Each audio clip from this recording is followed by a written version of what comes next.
तो यार Python basic to advance series के अंदर आज हम लोग समझने वाले हैं कि पाइथन के अंदर वेरिएबल्स क्या होते हैं, डेटा टाइप्स क्या होते हैं, कैसे हम किसी वेरिएबल के अंदर किसी वैल्यू को स्टोर कर सकते हैं।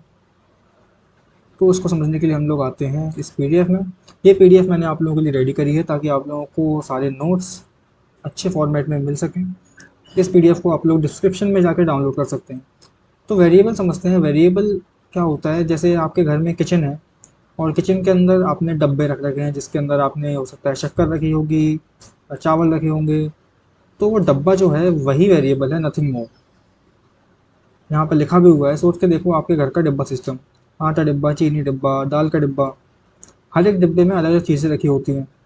पाइथन में वेरिएबल भी वैसे ही होते हैं, एक कंटेनर जिसमें हम कोई भी डेटा स्टोर कर सकते हैं। तो यार किसी भी वेरिएबल का नाम रखने के लिए कुछ रूल्स होते हैं। वेरिएबल का नाम रखने का एक तरीका होता है, ऐसे ही कुछ भी रैंडम नहीं चलेगा। तो इसका रूल बेसिक बेसिक होते हैं। आपको हो सकता है पहली बार आप सुने तो आपको थोड़ा सा कॉम्प्लेक्स लगे, थोड़ा सा मुश्किल लगे, पर मेरा यकीन मानिए ये चीज़ें बहुत आसान है। पहला रूल होता है पाइथन का नाम नहीं, सॉरी, वेरिएबल का नाम आप अल्फ़ाबेट, नंबर्स और अंडरस्कोर यूज़ कर सकते हैं। वेरिएबल का नाम कभी भी नंबर से स्टार्ट नहीं होना चाहिए। पाइथन के कीवर्ड्स को वेरिएबल के नाम नहीं बना सकते। अब कीवर्ड्स क्या होता है, कीवर्ड्स कुछ ऐसे नाम होते हैं जिनका मतलब पाइथन को पहले से पता होता है। आप उसको किसी भी वेरिएबल के नाम के लिए यूज़ नहीं कर सकते, उसका कुछ अलग मतलब होता है पाइथन के अंदर। हम लोग कीवर्ड्स को भी आगे समझेंगे क्या होते हैं, इसकी भी एक अलग वीडियो बनाई जाएगी। यहाँ पर आप कुछ एग्जांपल देख सकते हैं, जैसे name is equals to Kunal, ये स्ट्रिंग है, ये स्ट्रिंग वेरिएबल है। एज इज इक्वल्स टू 20, ये इंटीजर वेरिएबल है। प्राइस इज इक्वल्स टू 49.99, ये फ्लोट नंबर है। चलिए इसको और अच्छे से समझते हैं अपने वी एस कोड के अंदर। यहाँ पर हम एक फाइल बनाएंगे, वेरिएबल डॉट पी वाई। अरे इसकी स्पेलिंग तो गलत हो गई, चलिए इसको रीनेम करते हैं वेरिएबल। तो अब डेटा टाइप क्या होता है?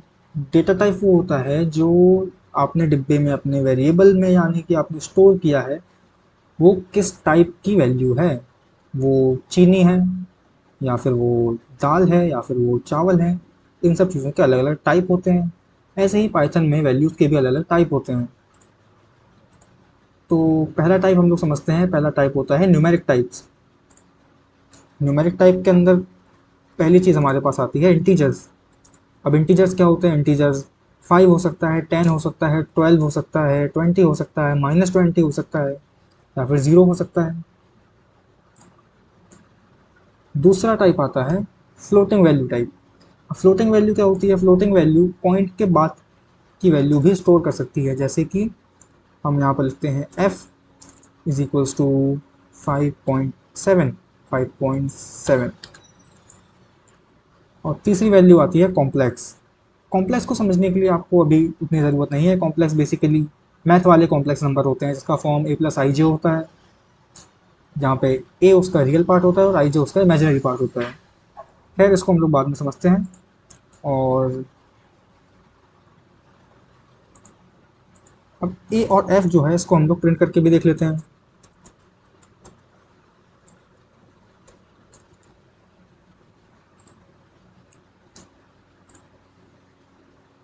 ये देखिए इसने a की वैल्यू और f की वैल्यू दोनों साथ में प्रिंट करके हमें दे दी।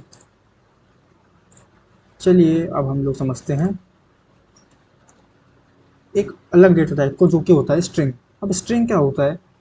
स्ट्रिंग एक ऐसा डेटा टाइप है जिसमें आप अपना नाम, किसी का एड्रेस स्टोर कर सकते हैं, जैसे कि सीक्वेंस ऑफ कैरेक्टर्स। जैसे कि मैं यहाँ पर लिखूँ string string which is equal to my name. मेरा नेम क्या है? मेरा नेम कुणाल है। तो मैं इसके अंदर कुणाल स्टोर कर देता हूँ। अगर मैं यहाँ पे लिखूँ प्रिंट स्ट्रिंग, तो ये मेरा नाम प्रिंट करके यहाँ पर हमें दे देगा। आप देख सकते हैं इसने मेरा नाम प्रिंट करके दे दिया।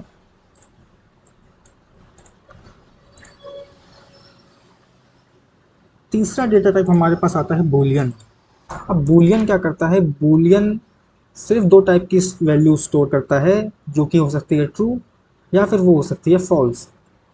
जैसे कि हम लोग यहाँ पर एग्जांपल लेके समझते हैं, यहाँ पर मैं दे देता हूँ B is equal to, B समझने में थोड़ा मुश्किल होगा, यहाँ पे हम कुछ रियल लाइफ एग्जांपल लेकर समझते हैं।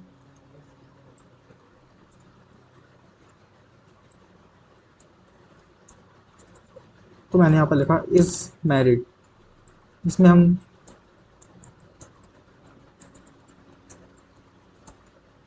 फॉल्स स्टोर कर देते हैं। यहाँ पर मैं दूसरा नाम वेरिएबल क्रिएट करता हूँ और यू मैड, यहाँ पर मैं इसमें ट्रू स्टोर कर देता हूँ।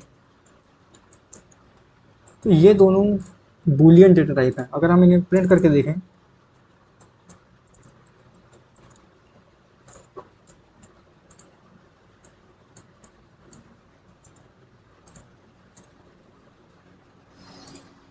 तो ये मुझे फॉल्स दे देगा।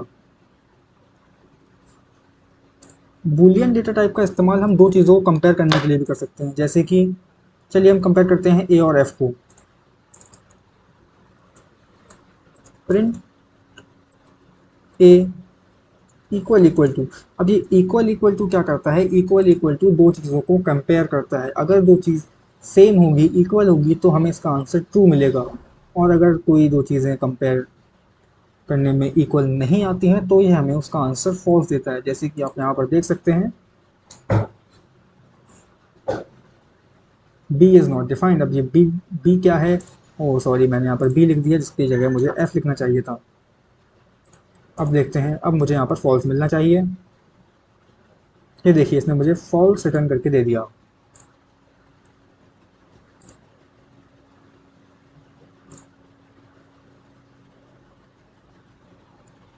यहाँ पर चौथा डेटा टाइप आता है लिस्ट।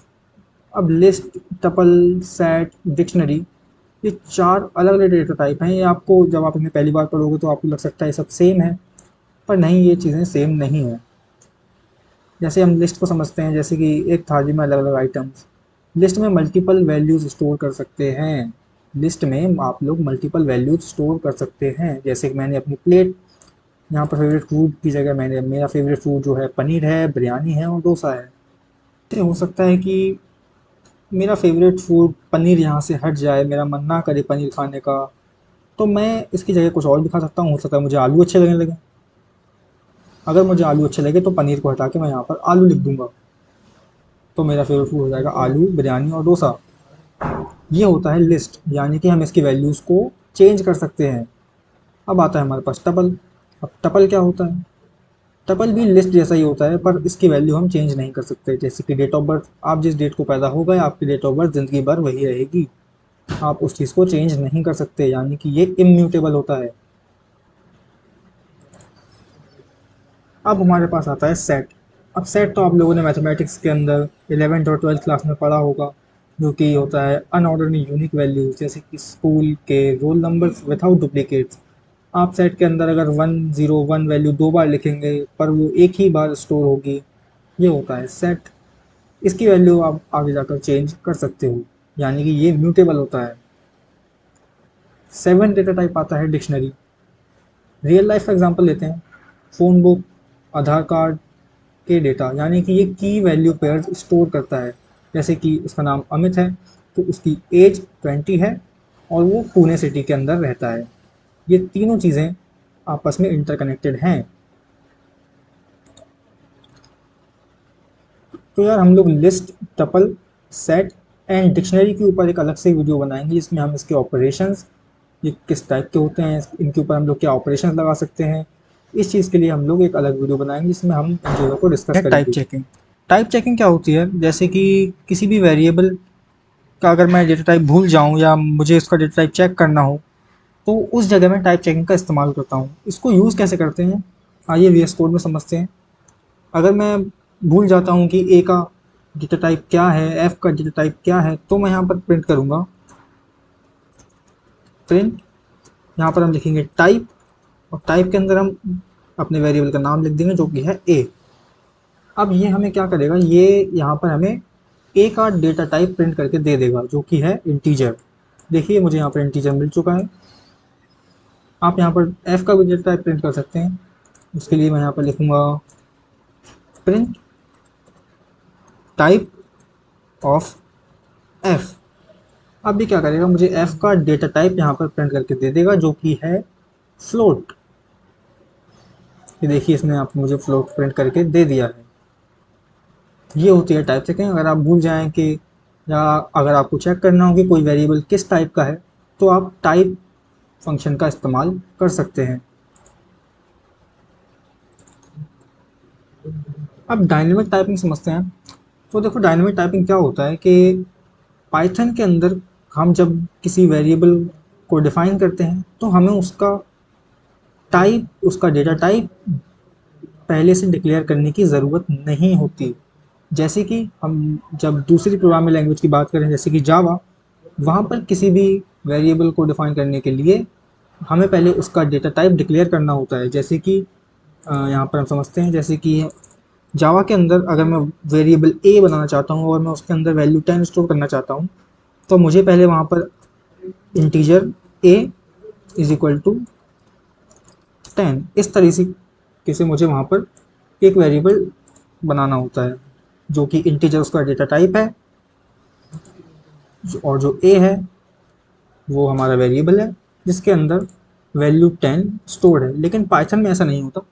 पाइथन में हम सीधे ही किसी भी वेरिएबल के अंदर कोई भी वैल्यू स्टोर कर सकते हैं। पाइथन अपने आप समझ जाता है, पाइथन अपने आप समझ जाता है कि वो किस डेटा टाइप की वैल्यू आप उसके अंदर स्टोर कर रहे हैं।